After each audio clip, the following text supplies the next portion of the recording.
everyone, Suzi here, and today we're playing Watcher of Realms. For today's video, we're going to do a little bit of a catch-up. I have dev insights from July 1st, and we'll start with a little bit of some other quick updates, and a very important one related to a dev interview.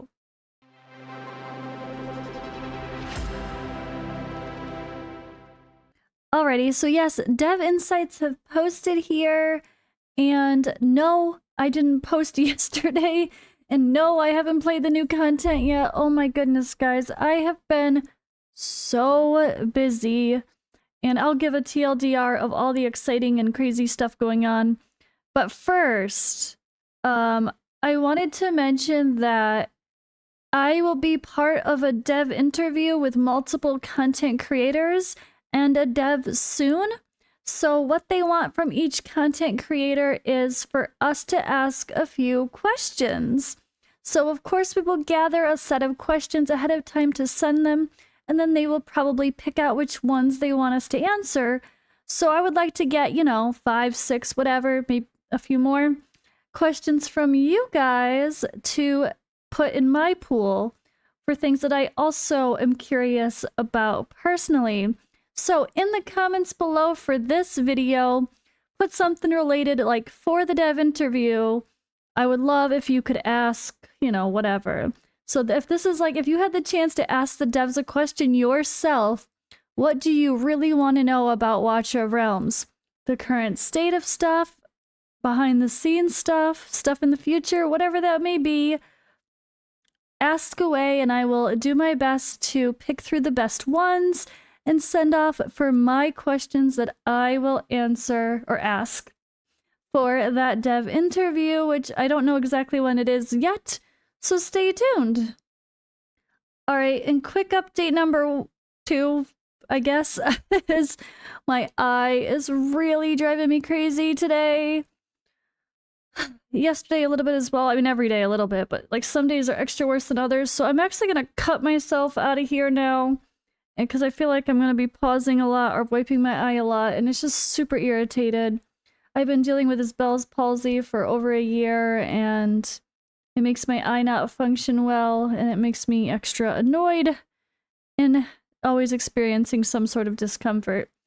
And some days, again, sometimes I wake up and I'm rubbing it too much and I irritate it because I'm touching it so much, because it's like having a runny eye, like a runny nose all the time, and you're bound to mess it up every now and then. But yeah, sorry guys, I'm still struggling with that, but trying my best to still make content and push through and have a productive work day with so much going on. All right, and I'm here but not here. So let's continue the updates. So this is actually related to Godforge Fateless. Our alpha is finally coming. The dates are confirmed.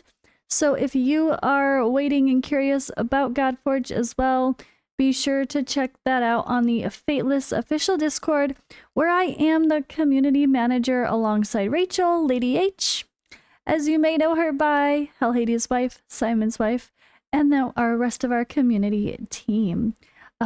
Yeah, I'm loving everything that's happening so far, and I have to say the game looks truly amazing on a mobile device, especially right now. Everything is really, really shaping up, and we're constantly sharing updates, new information about the game, and the alpha is really here.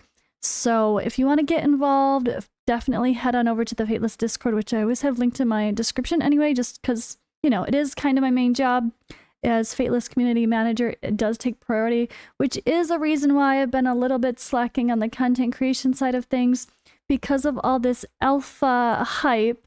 Yeah, I've been very busy getting things sorted, getting content creators sorted in the Discord, and answering questions from players that are signing up. Also, I've been only posting for Reverse 1999 once a week on my other channel, and I did start adding some members-only content. If you are a member of the Gotcha Gang over there, I'm gonna start posting clears from stuff that I do that maybe I don't make a separate video for, because I'm only doing my weekly updates for that. So besides summoning, I think, and then it'll be like these weekly updates. This Week in Reverse is going to be on that other channel. Plus, of course, we're checking out other games. So the last game that I've been starting to play here is Marvel Mystic Mayhem. So I do still have to do my full summoning video and a 1-week review, which I'm going to wait until more like 10 days or more before I do that. So I feel like I properly played for the weekly, I guess, missions.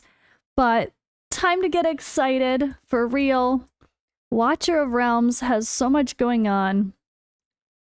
I hope we get some great surprises in the future, but we have dev insights to look at for it now. And again, I have not even touched Malware Calls of Illusion. Apparently I need to go grind some resources and actually do some stages to get the currency to do it in the first place. Oops, I might want to go do that. But I will try to make a video for my first look doing the Malware Calls of Illusion, and we will also take a look, guys, in the game news. They have some pretty cool guides here regarding everything. So we will take a look at the official guides as I take a look here to understand it all and make sure we're all on the same page and understand it before we go in to play it. So lots of information here again. This is going to be one of those all the things type videos. I hope you don't mind my little check-ins like this, especially when I haven't posted for a day or two.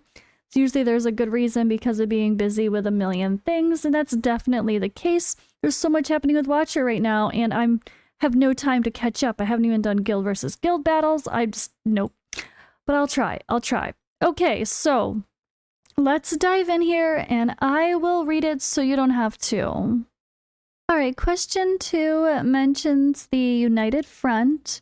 They say, please make the new Duo Wave Defender mode permanent. Maybe even add a weekly challenge where you defend as much waves as possible with no limit, so players can try different strategies to reach max waves. This is extremely refreshing and fun and would allow us to do something while grinding in the background. And then someone else said, I just want to say it's a lot of fun. I enjoy it thoroughly. Whereas Honor Gauntlet isn't that enjoyable, in my opinion. I'm sure there are people who like it. It's just not a bad thing. I just think having both available would be good for those of us who don't enjoy Gauntlet. Will United Front be coming back? They do say, thanks for the suggestion. We'll routinely bring back United Front event. Some of the play modes will be replaced regularly during the event's reintroduction. Please stay tuned.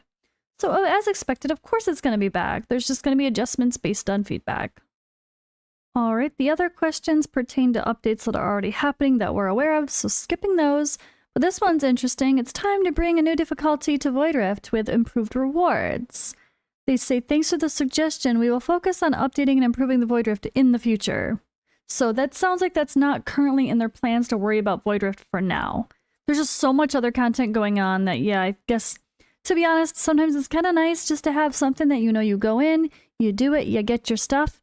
They have plenty of new challenges now for us to conquer, so a whole new Void Rift, I'm kind of glad is not one of them, on top of all the new content that they keep pumping out, which has actually been kind of crazy if you think about the last, 6 months of the game. Alright, Commander A, B, and C are all talking about ways to obtain legendary skill dust, that we need more of it, etc. And they do say we've increased the drop rate of legendary skill dust in guild boss rewards.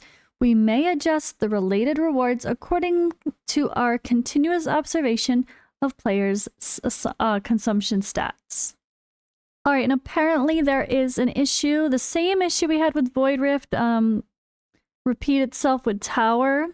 When you arrive at a boss stage, you've already cleared it, but if you do the auto fight, it's unlikely that it's going to work. Since you move the gear around, it's not remembering the gear. When you do the background auto fights, or just the auto fights in general, it seems.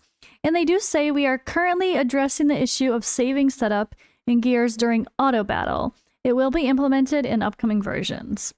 I know there was some issues of that in general with just the like background battles.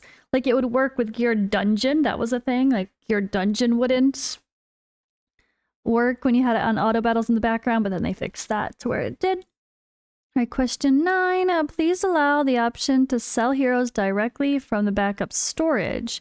Right now, if we want to sell any hero from backup storage, we would have to move that hero to this hero screen, assuming we have room there, before we can sell it. Instead, give us the option to sell via selecting or select all, whatever stars. This will save us time from having to move the heroes before being able to sell them.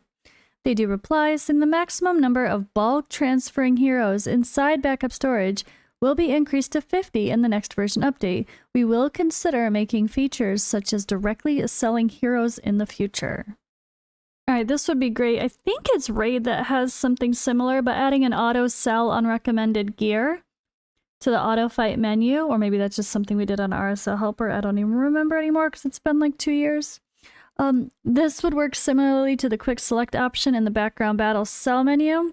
When running many auto fights with a relatively full gear inventory, it's often required to babysit the auto fights and sell unwanted gear during the auto fight, or else the gear inventory filling up stops the auto fights. If a commander sets strict recommendation rules, they can expect to run hundreds of auto battles and only want to save several dozen of the drops.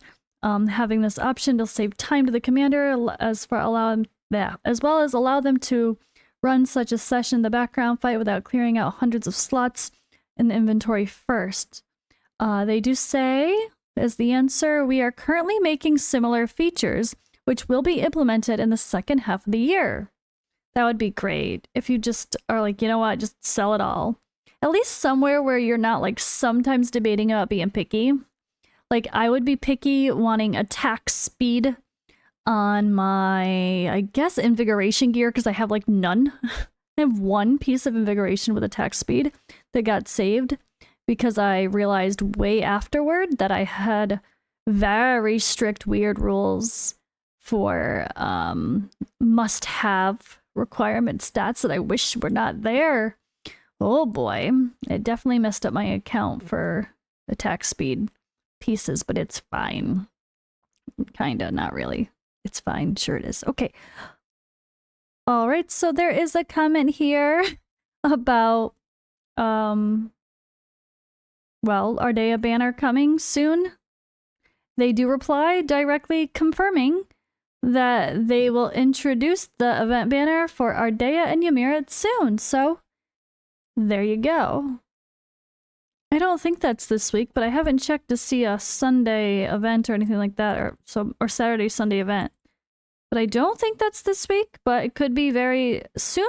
If you guys have wondered, it's definitely happening. However, even ARDEA and Ymir, as much as I would love to max those characters out because they're both amazing, I'm still saving all of my ancients for the lovely, lovely Valara new hero because we know she's Arbiter, so she's going to be an ancient event.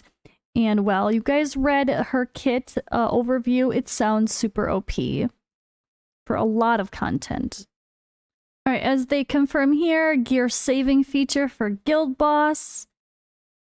We already have it, don't we? Maybe it's not for everything, though. All parts of Guild Boss?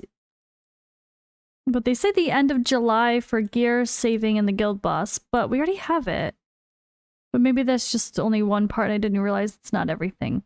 Maybe my brain's just thinking of it wrong, but I'm pretty sure we already have it, because I thought that was like now, and that was my reason I have no more excuse not to get my team done, because I have to give up on waiting for Lord Finance's artifact and actually just get my team sorted and let it save my gear, and yeah. Alright, so this person, I want to just say this in case you guys are new and this you're guilty of thinking this as well. So they're like, hey, I've been playing for around 2 months and love the game, but I've got one issue. I pulled 23 legendaries and only got a single bad tank and 0 healers. Is there any way we can get more of these units in the game or more banners to pull on? They say they'll continue introducing more tank and healer heroes. They'll also be cycling new banners, of course, or old ones as well. But the reality is, tank and healers, some of the best ones are epics. Don't be obsessed with a legendary only, especially for these two categories. Hell, the best, most important legendary in the game, I would still say Edril is your first 6-star. She's a epic marksman, and she can carry you through campaign and help you progress quickly and easily. Same thing with the tanks. So when it comes to epic tanks, Baron is amazing. Even just using like the new, what the hell is his name? The Wasteland Titan one. I forgot his name already because I don't use him because I don't need to, but if you got him early, he's great. There is Oleg, who we get from Void Rift for free. If you've been playing for 2 months, there's no reason you wouldn't have Oleg already. Unless you forgot to do Void Rift because you thought it was too hard, but I did Void Rift within the first few weeks. It doesn't, as a free-to-play account, we all did when we did those challenges. Trust me, go back, do your Void Rift, get your free Oleg, who's one of the best tanks in the game, still usable at very end game content. So you don't need to worry about the legendary tanks. Some of the, again, the best ones would be the epics, like Baron and Oleg still are completely fine. And there's a few other newer epic ones that are okay as well, so don't stress it. Same thing with healers. Hollow is one of the most wanted and necessary healers for content. She's still ideal for up to stage Nightmare 4 and Guild Boss for the rage regen type strategy. And she's going to carry you. Vortex is a great healer that's HP based with, you can get shields going, you can get a ton of range out of him. He is perfectly fine and one of the most wanted healers early on. Sure, do we all want an Eloin? Yeah, but you don't need an Eloin. You don't, like, you can get by with an Hollow and a Vortex and an Oleg and a Baron as your core units, especially for the first 2 months of the game. So don't stress the legendary shiny objects there at all. All right, and that pretty much sums it up. Overall, guys, what's mentioned a ton is they're making improvements related to gear enhancing, gear sorting. Gear adjustments are definitely getting a big adjustment the second half of this year. So there's going to be some sort of gear system overhaul a little bit deeper than what we've seen so far, I certainly believe, based on all the comments here where they mention it multiple times. But yeah, that is it, guys, for this video. These, again, were from July 1st, but they were from replies in the Submit a Suggestion section, which you can always do in order to share your feedback as well in the Discord. And speaking of which, I actually put one in earlier today related to something my clanmate said.